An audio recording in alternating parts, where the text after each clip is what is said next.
Hello, I'm Maggie Stieber. I'm a Leica photographer and so glad that Leica has a presence here at Photoville. In 2019, I was part of a group show in one of the containers, and I love these containers that you can go from one to the next, and you see different kinds of work. You get to hear what people have to say about it, and it's so wonderful. So I hope you all have a great time here.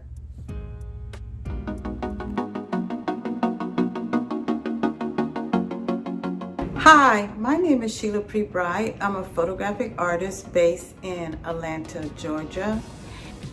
In 2019, I had the opportunity to speak at the Leica booth. I was able to share my work, my ideas, and my concepts to my colleagues. And what was so inspirational for me was able to hear about their work, their ideas, and their concepts.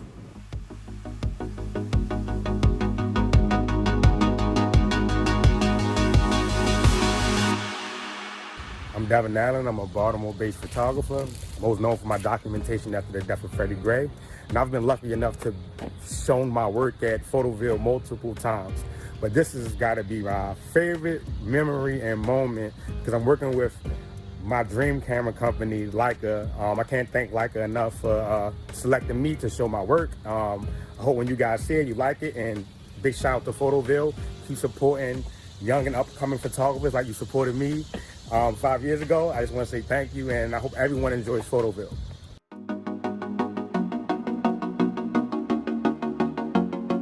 Photoville, what do I love it? What do I love about Photoville? I love the characters. I love bumping into people I haven't seen for years and then bumping into some people that I'd prefer not to bump into. But it's brilliant. It's so all photo. I'm going to do a photo walk with Leica, so come and check it out. See you at Photoville. Bye.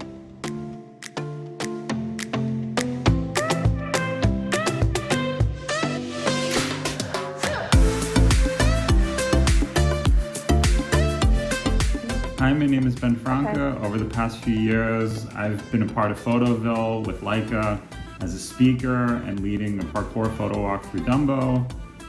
Photoville is a great place where the community comes together and we all celebrate photography.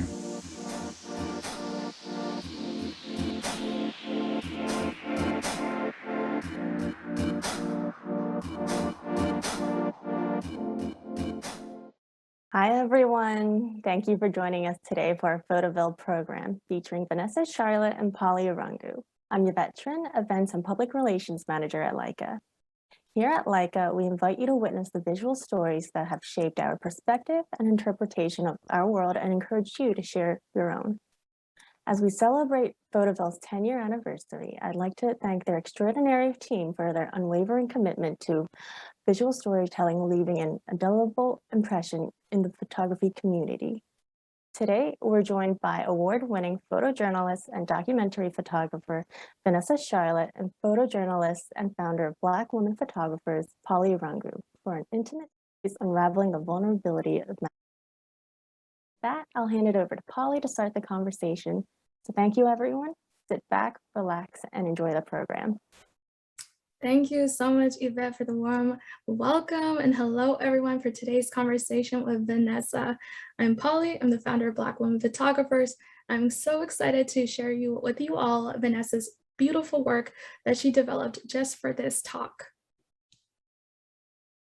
And before we get started, if you would like to learn more about myself and the work that I do with Black Women Photographers, you can connect on Instagram, Twitter, Facebook, all those different social media platforms right there below. And today's conversation is titled Unmasking Modern Masculinity with Vanessa Charlot. Vanessa, welcome. How are you today? I'm wonderful, Polly. How are you? I'm doing all right. I want to ask for a better way to spend my Sunday.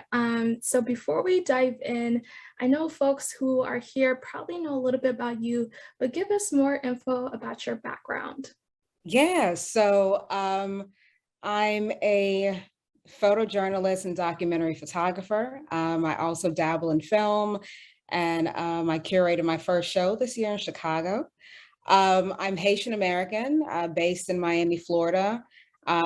my work really came to prominence after covering the civil unrest in St. Louis, in the beautiful city of St. Louis. My work really focuses on the beautiful complexities of Black life and showing like that intersectionality between race, gender, socioeconomic status, and sexual orientation as well. Thank you so much for that explanation about who you are. And you prepared a special project about unmasking modern masculinity today for this talk. Before we dive in, for those who are tuning in and even for yourself, I want to ask you, when you think about Black masculinity, what comes to mind, from images to people? Well, you know, personally, I've had the privilege and joy of being raised by Black men, loving Black men, housing the Black male form in my own body, and giving birth to a precious Black boy. So when I think of Black masculinity, I actually think of tenderness. I think of beauty. I think of this soft being divine in a lot of ways, that is commonly misunderstood or have unsolicited ideas placed upon their being. But all in all, I think of like this amazing being that is basically had the blessing to come on this plane as both male and Black. Oh, that is so beautiful. And you mentioned your beautiful Black boy. Him several times as your muse.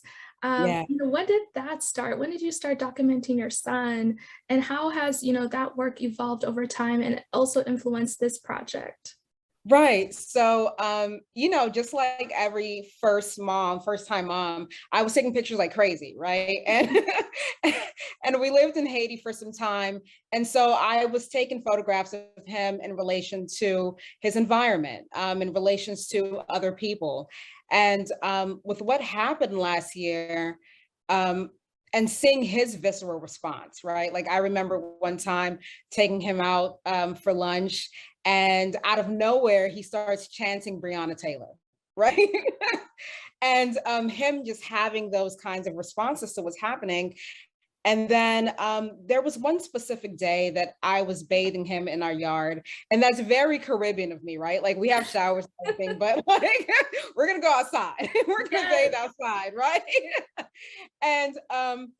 And I began to photograph him, and he was holding these crystals.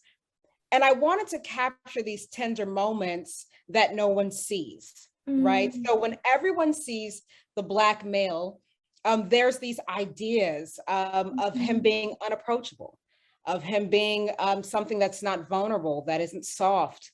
And so like watching my son interact with the elements around him, being water, earth, and then holding on to these rocks, and him being completely vulnerable to me, right? Being naked in form, and me being a caregiver of sorts to him, I wanted to capture that. And that began to make me more curious as to, well, what about the men in my life who are my age, who may be 18, who are just entering manhood, whose mothers or women in their lives view them through the comparable lens that I view my own son.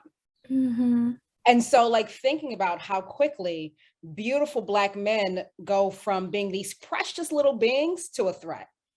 And then for us who love Black men, irrespective of the kind of relationship, and not viewing them as a threat, right? So like when everyone sees, for example, the photograph that you're showing right now, very beautiful dark skin, but for some people it may be viewed as menacing, right? And so like really questioning this idea of beauty and Black male beauty, and what does that mean when a man allows himself to bare his soul to you?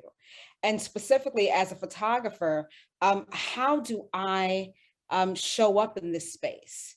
And how do I hold space so that he can take off the weight of the world on his shoulders and allow me to capture these moments of him?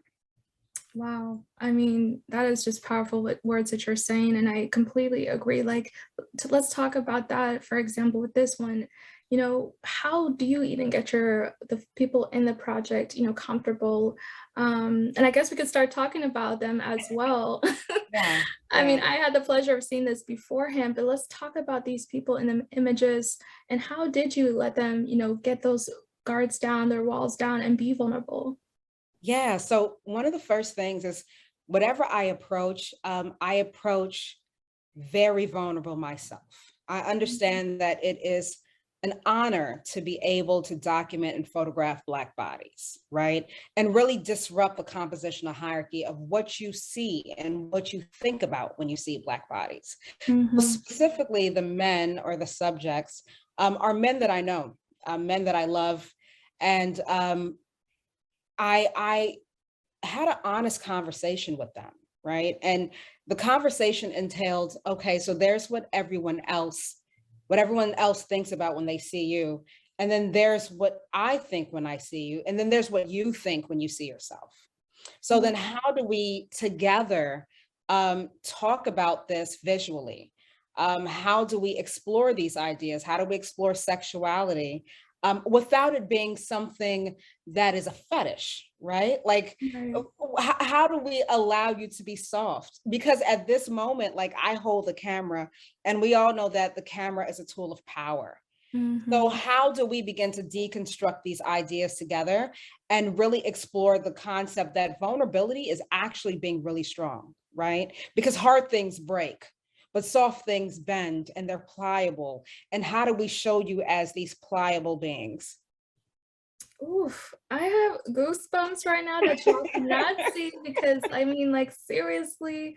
And if you're just joining us, we're in conversation with Vanessa. If you have any questions for Vanessa throughout our talk, please feel free to drop them in the chat. There's folks from Leica monitoring, and we'll have time at the end for a Q&A.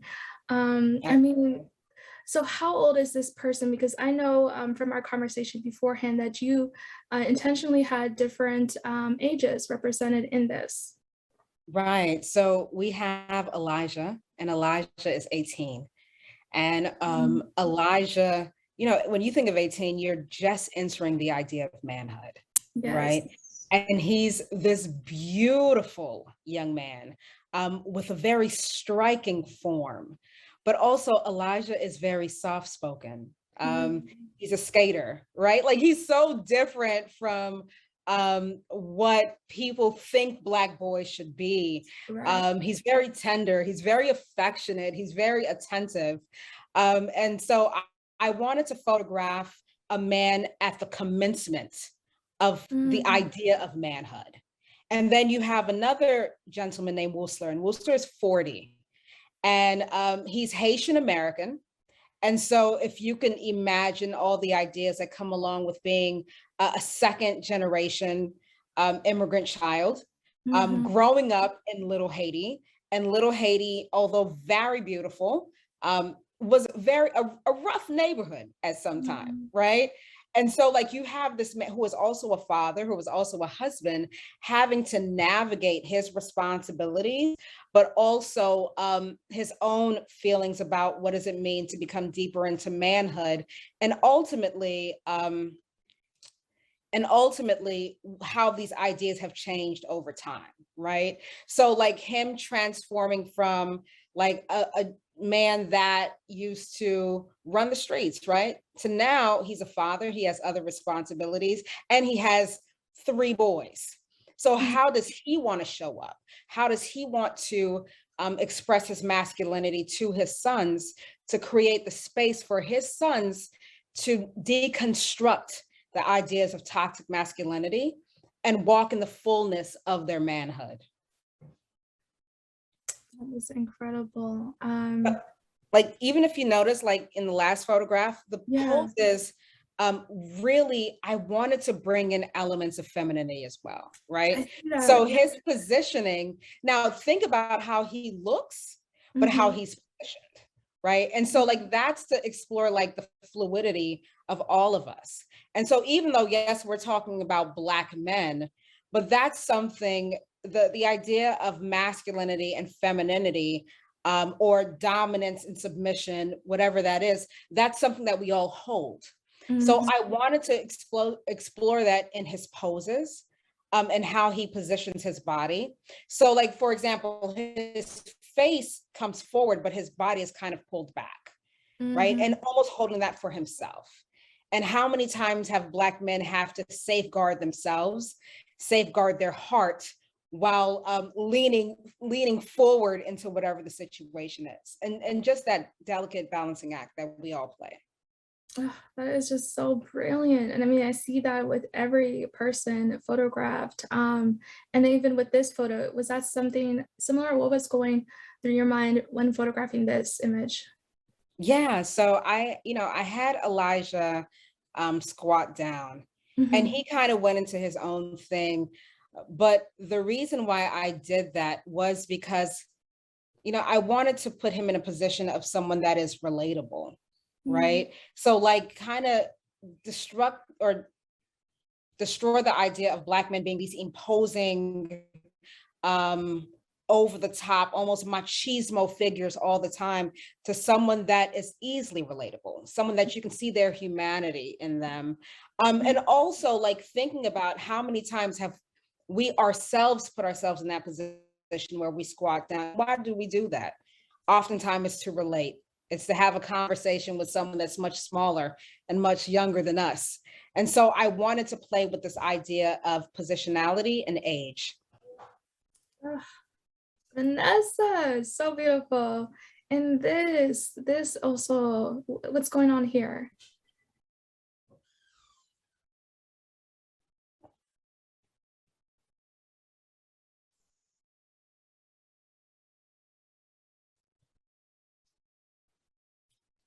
So I think that there's some breaking up happening. Oh no. Are we good? Yes. Can you hear me now?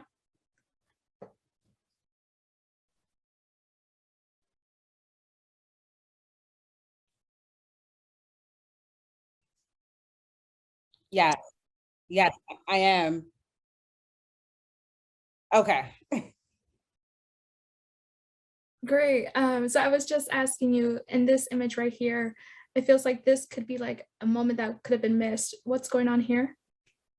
Yeah, so he happened to be looking up because we were talking about like, how does he feel in this moment, right? Exposing himself in this way. And so he was in deep reflection, and it took him some time to respond to me.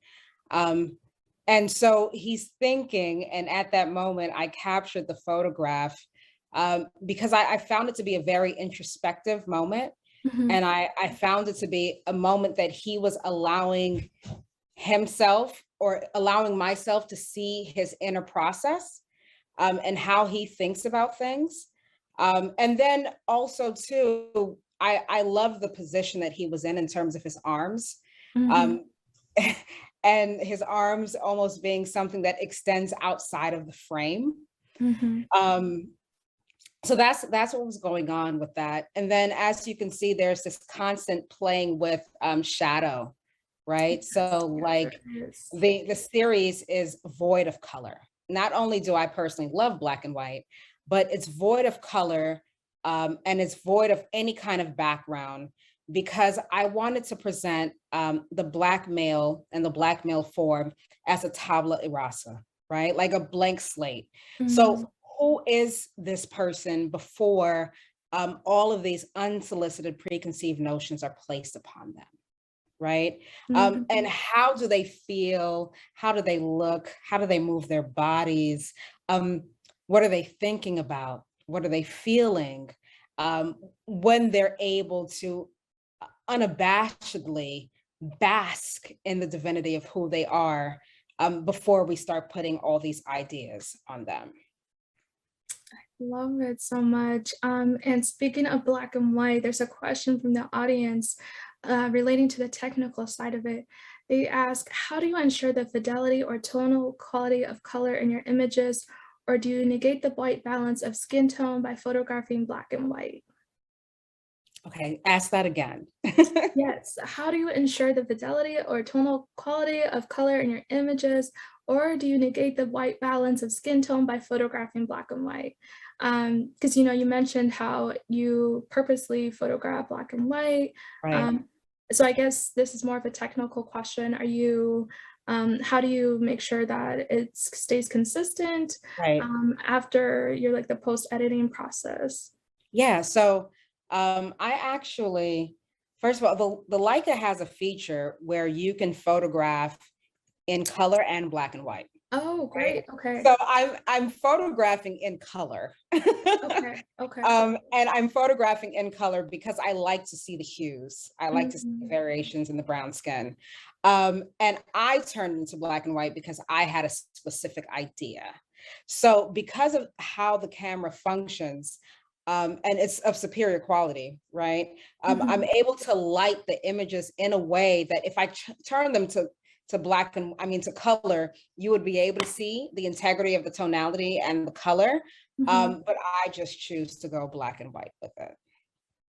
But it's a function. It's a function in the Leica 10 M10 that can be used. Okay. That's the question. Noted. I think that does. But speaking of Leica, this was your first time using a Leica camera. Talk to us about how did you overcome any is it hard to train yourself with this? Why did you use a specific camera and gear for this series? Yeah, so actually it wasn't my first time using a It Leica. wasn't. Okay. No. So funny story, right? I was Mhm. 12 years old and my mother wanted me to go to a better school than the school that was in the neighborhood. And Mm. so I went around my community photographing with a Polaroid camera that she got from Walgreens. And yeah, like real like ad hoc, right? And I got the pictures developed at Walgreens and I never knew how to put a portfolio together, right? So I went with like a little rinky envelope to the school and I showed them the work and that's how I got into the school, right? And they loved it because they had never seen Caribbean and African communities in Miami documented so intimately. Wow. Right. But like it was everyday life for me, right? Because this is where I Mhm. grew up. And so my mother at the time did not have the means to get me a camera. So my teacher gifted me his Leica camera. And that was the first time I worked with a Leica. That is So I, great. no, it's insane. So like Leica has always been like, I've always had a love Jones for Leica since I was a kid. Um, and then, um, you know, Yvette reached out to me about me doing a photo series and she sent me the Leica M10. And what I immediately, I shoot with Sony typically, what I immediately loved about the Leica, specifically with doing this project, is that it Mhm. forced me to slow down. So Mm. like, like when you're a photojournalist and you're on the go, like you have your automatic settings or whatever it is, Right. and then you're just shooting, right? Right. But with doing this project and asking men who stereotypically are told that they have to present a certain way, act a certain way, to allow me to photograph them in a position of vulnerability, I felt like I needed a device that would make me be completely conscious of the process. Mm. And so, Leica, when you have to focus by yourself, you have to really pay attention to the settings. It's it's a very sleek body. I love it. Look at Right? your baby. I love it. It's a very sleek body. It's not heavy. It's Mhm. also not very intrusive, right? So I was able to, while we're having these very emotional conversations, while jazz is playing in the background, that automatically puts you in the mindset of you're in this ethereal space. And then to be able to have the Leica that is Mhm. forcing me as well as the photographer to think about, what do I want to focus on? How do I capture him in a way that speaks to the beauty of this experience, but also speaks to the high integrity of this camera, right? And Mhm. so like the Leica was amazing for that. It was amazing for that. Oh, that is so great to hear. And I loved how you showed us your baby. Thank you. No, but going back to the images, let me go back to the last one. This photo, when I see this, the reaction I get is joy, right? Like I Oh feel yeah. that Black joy, I feel it. Someone in the audience asked, what were the reactions of your subjects after you showed them their images? Did they feel the same? So Elijah was over the moon. Elijah was over the moon. He's already a beautiful baby, but Elijah was over the moon. He liked the fact that we took our time. The image of him smiling, he was like, oh my God, my smile is beautiful. And I'm like, yeah, it is. Right. Yeah. And then even the other image of the second subject, him smiling and holding himself. Right. Right. And so when he saw that, that was the first time he's ever had a portrait series even done on him. Really? And so, yeah, like, and he's an artist, and he was really amazed by how he showed up in the photographic landscape, and really taken aback, I think, by how prominent his Black skin was in juxtaposition to the white background, and what kind of statement that made. And specifically with this photograph, I love it so much because absolutely is Black joy, and he's holding himself, but then at the same time, like, there's this other slither of thinking about, well, why is he holding himself? Right. And what does that mean? And sometimes I think that Black joy can be this deliberate act, but it also requires us to push ourselves, right? Because it's quite radical. It's quite radical to show Black leisure, or photographs where Black people take up the entire space, and not just the subject, but their Blackness, like the darkness of their skin, the kinkiness of their hair, and that being the most prominent thing. Yes, yes, yes, yes. Oh man, and this, woof, those eyes. Now, are you having a conversation with them, or what was going on here? Yeah.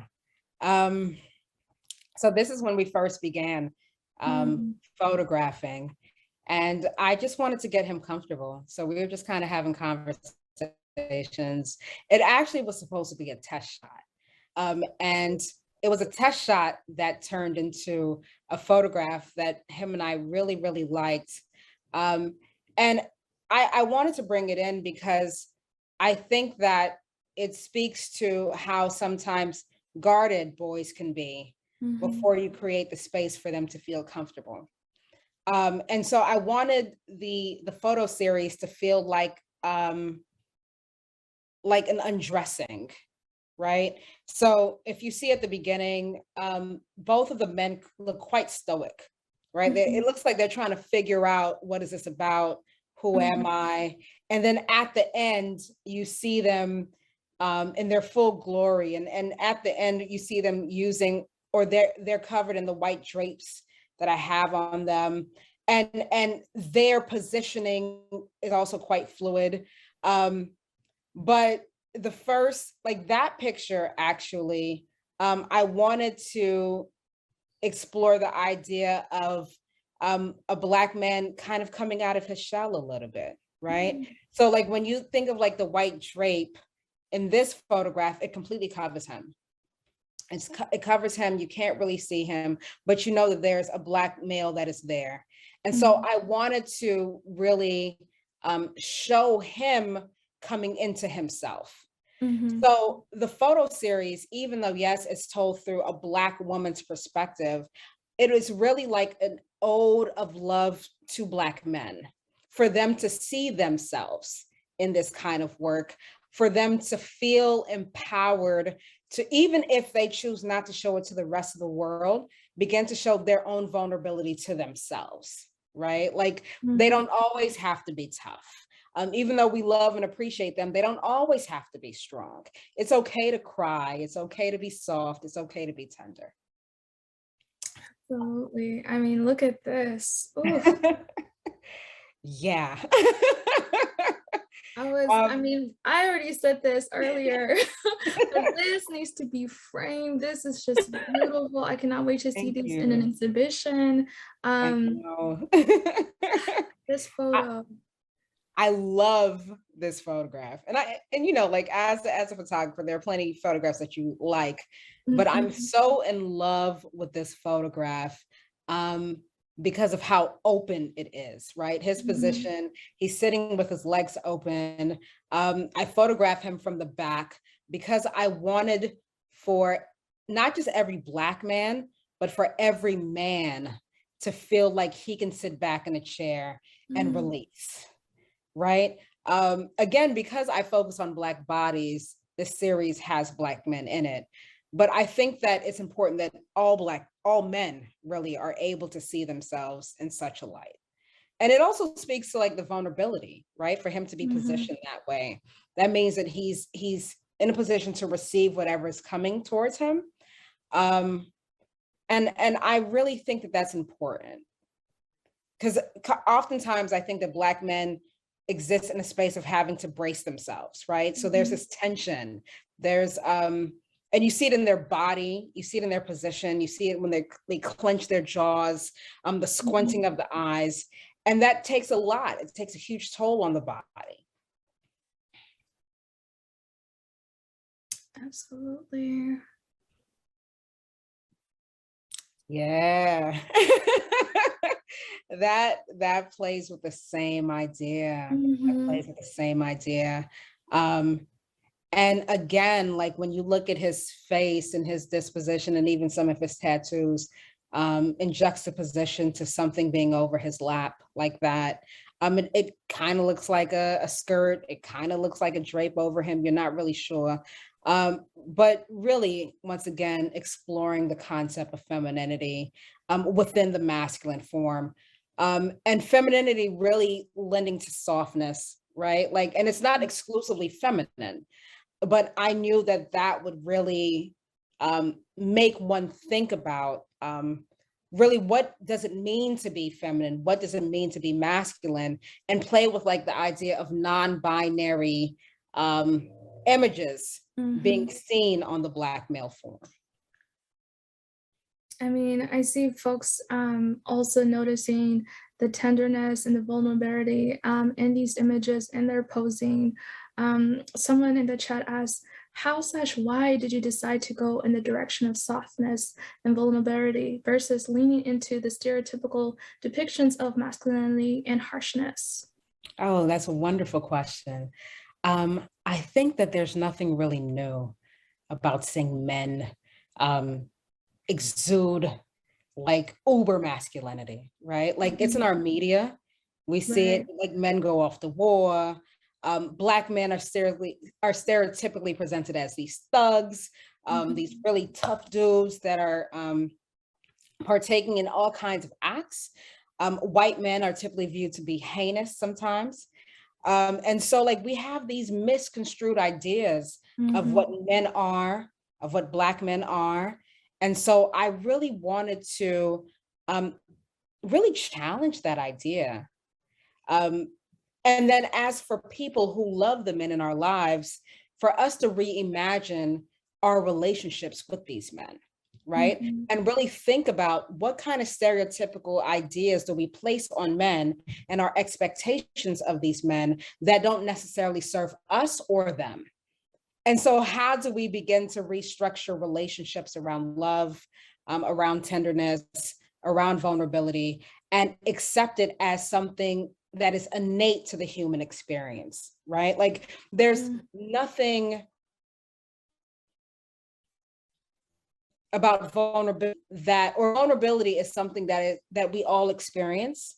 It's a part of all of our human lived realities. And so I wanted for Black men to be the focus of that, like how you see in this photograph. Yes. Have you had a chance to show your younger son these images or talk to him about this series? Yeah.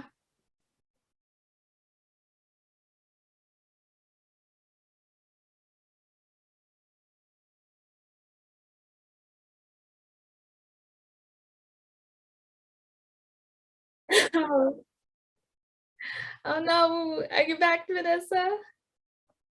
Sorry, I'm No, not it's quite sure okay. what's It's okay. happening.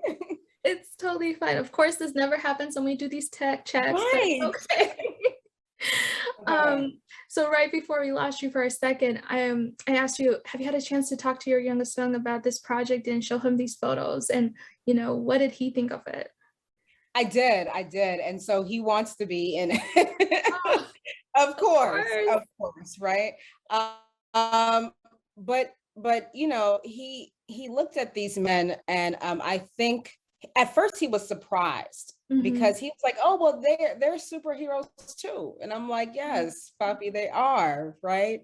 And I think it really gave him another lens to view his own masculinity and his Mhm. own manhood.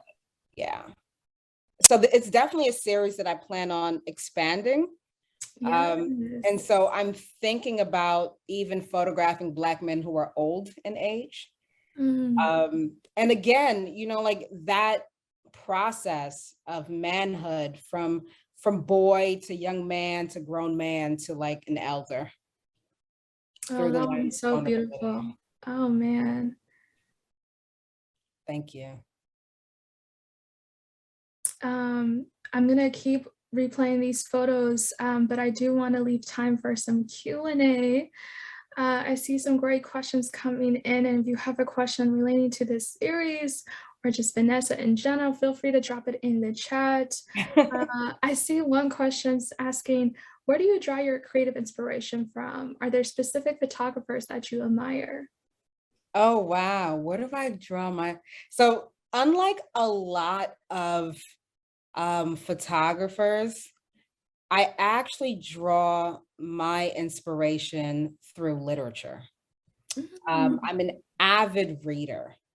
And so I love the work of Toni Morrison, of Sonia Sanchez, of Octavia Butler, um, of Achebe.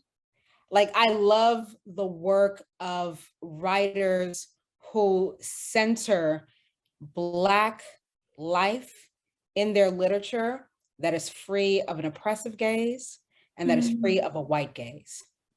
And so I read this work in order to hopefully visually create work of what I see in my head, right?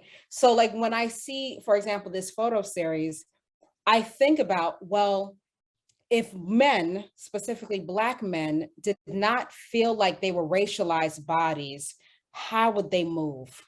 What Mm. would they look like? What would they be like? And I photograph from those places. But some of the photographers that really inspire me, I like the work of Deanna Lawson. I love Lorna Simpson.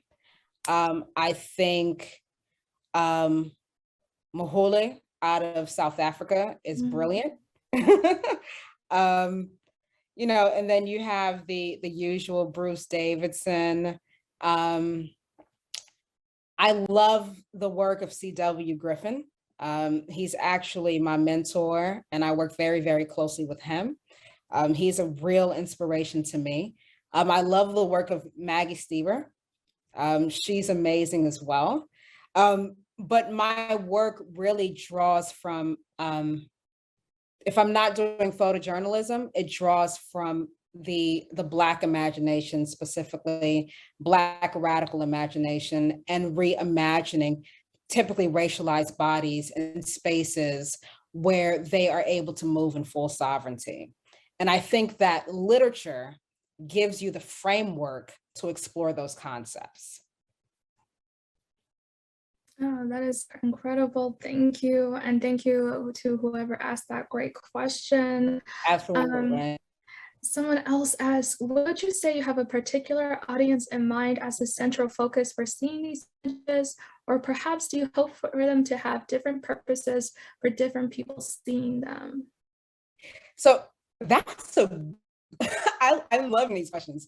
That's a really good question. I know, right? Like they're very thoughtful. I love it. And keep them coming, y'all. Keep them coming. When I first make work, it is out of a need to see myself. And it is out of a need to see the people around me who look like me. And I'm not just talking about in reference to Blackness, right? But women, queer women, immigrants or the child of immigrants in photographic work that is not stereotypical. Right? So it's so easy to see women in a subservient position. It's so easy to see immigrants or the children of immigrants with their hands out. It's so easy to see Black men tatted up with baggy pants, looking what people consider to be menacing. There's nothing new about that, right? Even though those images are quite often sensationalized.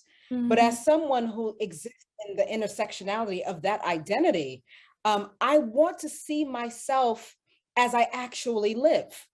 Because what you see in images is not always reflective of our everyday life, right? So there's that.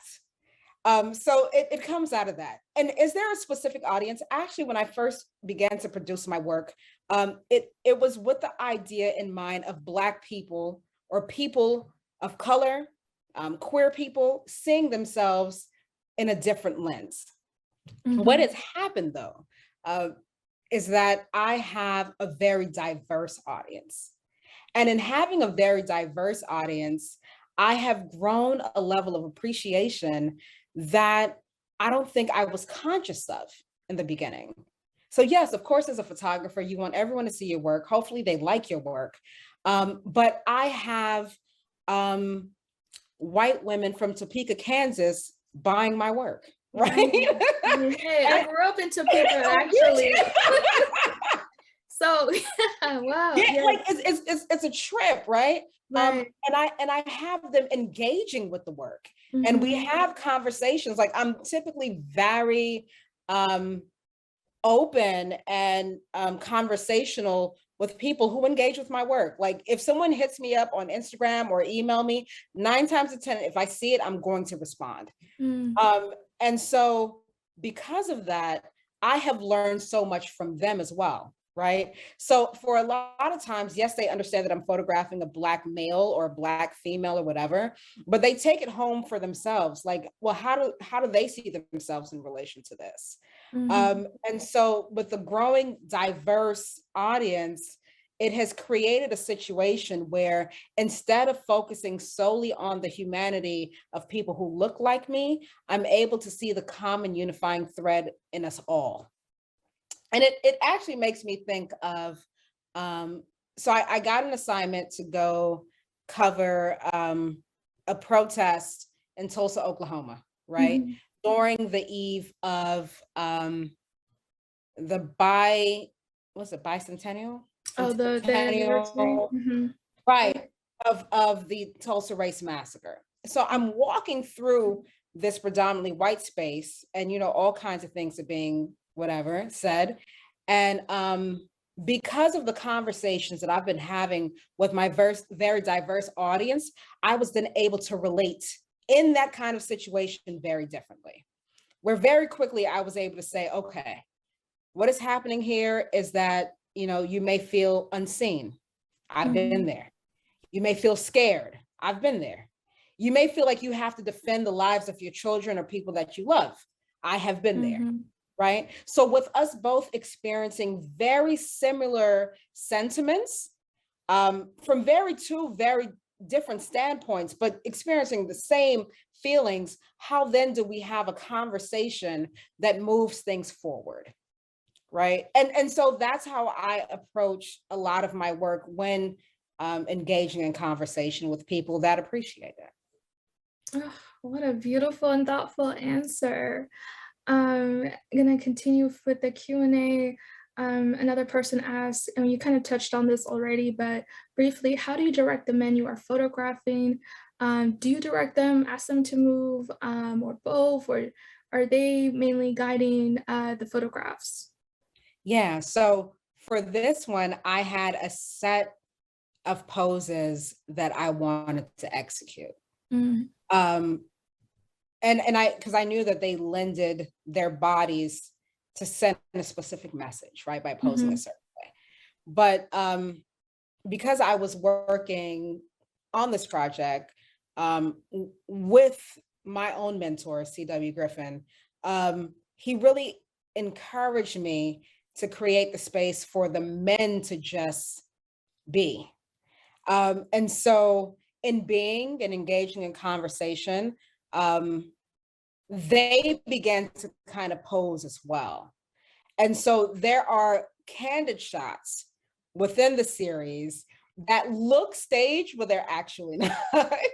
And it's because the men were feeling certain things at that time. So for instance, the photograph that you asked about where he was looking up at the light, that was not posed, right? There's another one where Elijah is sitting on a stool and he's holding on to himself. And you see this like vulnerability, somewhat melancholy, exposed maybe, bare maybe, something that you typically don't see on the face of a Black man living in America unless he is by himself and no one else can see that but the people he loved, or even no one at all. That was not staged. So like there are images that you know, have been created where the subject is actually guiding the process, and I'm allowing them to do so because it's a collaborative experience, right? And when you want to photograph people that shows that level of deep emotion, I think it's so important that you make it a collaborative process. You have to create the space for them to have a voice, for them to feel heard. Because if not, you're not going to get the kind of images you want. Or if you do, you walk away from the shoot feeling like, well, how am I really going to talk about this person and this body of work in a way that gives it justice? Right. And the only way that can be created is when you begin to engage in deep and oftentimes uncomfortable conversations that don't always center yourself. Right. So when you're creating this work, you cannot center your story in this.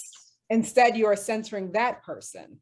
And you are merely, I think James Baldwin talks about this, bearing witness. So you are bearing witness to this human experience through your work. Oh, I mean, y'all are getting a master class right now. I mean, yes, to everything that you're saying. You really can't center yourself. Like, this is not about you. This is about them, and just allowing them to be. This is just so powerful. Yeah. We have a few more minutes. So if you have any burning questions, feel free to drop them in the chat. I want to know, Vanessa, what kind of emotions were coming up for you when you were doing this series and then after viewing the photos? Yeah, so the emotions were quite raw for me. I think that it wasn't, you know, I thought about how do men feel? How do men process themselves when they have all these expectations placed upon them? How do they feel? We know that, you know, a lot of the suicides that happen are done by men. Men often don't talk about how they feel. Men often don't seek help. And growing up in a Black Caribbean household, you know, men are supposed to be a certain way. And so I think about my relationship to my own father, to my grandfather, even to my son, and these internalized ideas of masculinity. And it was very raw because I had never seen men like that. Like, I wasn't sure how the photographs were going to be executed. And then I began to feel like this immense this immense gratitude that these men even allowed me to do this. And then after looking at the body of work, I had to step away from it. Actually, after I did the series, I didn't look at it for about a week. Because emotionally, I would cry, right? I could not really deal with what I was looking at. And then after looking at the work, it really reaffirmed a lot of things for me. It reaffirmed the vastness and the profundity of the human experience. I think a lot of times, we think that our life happens in these fragments, like our lives are not as big as what they really are. Our lives do not hold as much power and meaning as they do. And so expressing that through the Black male form, where some of the men's, like for example, in this photograph, Elijah looks somewhat of a shape, right? It's rather geometrical in nature. And it almost becomes ethereal, right? And so the work made me think about the magnitude of the human spirit through photography, through the shapes of the body. It really opened up my eyes, not only to Black male form, to human form, period. And so it encouraged me to look at, differently abled bodies differently, right? And how can that look in a photograph? And how can we cover that human form in a way that speaks to the complexity yet beauty of their experience? It made me think of the transformation of bodies for trans folks that I love, right? And really grappling with the idea of our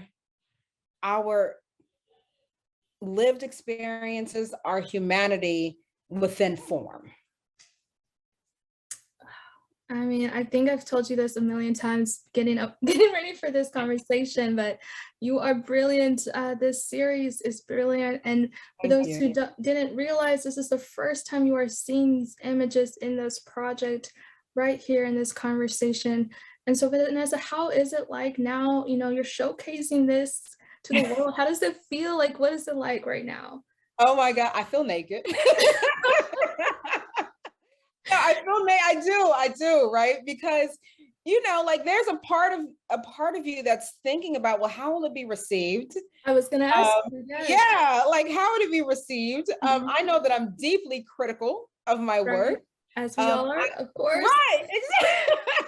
I surround myself with brilliant photographers who, you know what a cipher is, right? Like, so a cipher is basically you present something, you can either be rapping or you present something and then everybody like chops your stuff up, right?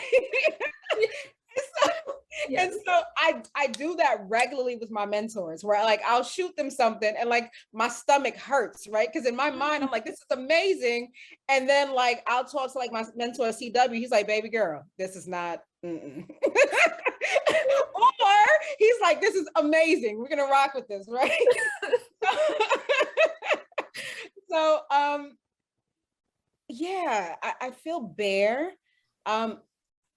I have never really spoken about my work this way. It's very easy to talk about the work that I did in St. Louis or in DC or in Tulsa, Oklahoma, because the rest of the world was just like, okay, it's outside, right? Like it's external. And as a Black person, when you go home, you're grappling with all of these very difficult things internally when the TV goes off, right. And you're dealing with that sadness and that pain or whatever. But when you're talking about the work, you're able to talk about it through a sociological and almost academic framework, right? Where you don't want to get too emotional because you want to be able to really explicate what you're seeing. This work is deeply emotional. It's deeply feeling because I have Black men in my life that I love, right? The men that you see in the photographs are men that I love. And so I'm also presenting their vulnerability. Right. And then I'm also thinking about my own son or my own mentor or my father or my grandfather, whoever, who are men that are very strong men, but like the only time you see the smile in their eyes is when they're alone or with their family, right? Because they understand that the world has chiseled them to be tough. And so this work is, I'm happy that I'm able to share it. I think it's important that we're able to explore the ideas of modern masculinity and manhood, and really think about what is our relationship to men. And for the men, what is your relationship to yourself? And how do you unpack things that have been placed upon your being in a way that is constructive, and a way that really calls you to live a life of your highest ideals? Oh my goodness, just so powerful. And I'm gonna scroll through the last remaining images one last time, but we're getting close to time. And so, Yeah. Vanessa, I know you already mentioned this briefly, but what are you hoping to do next with this series? I know there's gonna be more variations. It's gonna be Right. ongoing, right? Like, do you ever feel like it'll be done, or what can we expect next? I'm going to shoot two more men. And so that would, of different age groups, and that hopefully will close that. It's going to be in a few galleries. So Okay. that's going to happen. I'm just like speaking that into existence in addition to Yes. what happened with what's happening with Leica. But yeah, and then I will close that and, allow my imagination to go where it will. Oh, that's beautiful. And I'll take this last question from the audience. They ask, what advice can you offer photographers to help us better connect with our subjects in order to tell their story appropriately? Yeah, very good. I think, when you're photographing someone, and you have a specific idea, I think it's important before you even go to this person, or even if you have the person in mind, right?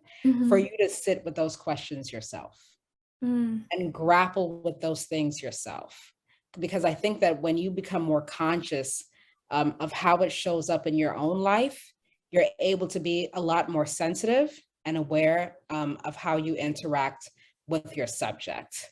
So I think that's one. Two, and this is like the complete nerd in me, I would say to read, right? So whatever it is that you're working on, gather literature or gather the work of other photographers who have done similar things to begin to think about what are these people saying, or how are they describing their work, and begin to like tear that apart a little bit for yourself, right? Dissect it and see if it makes sense for you.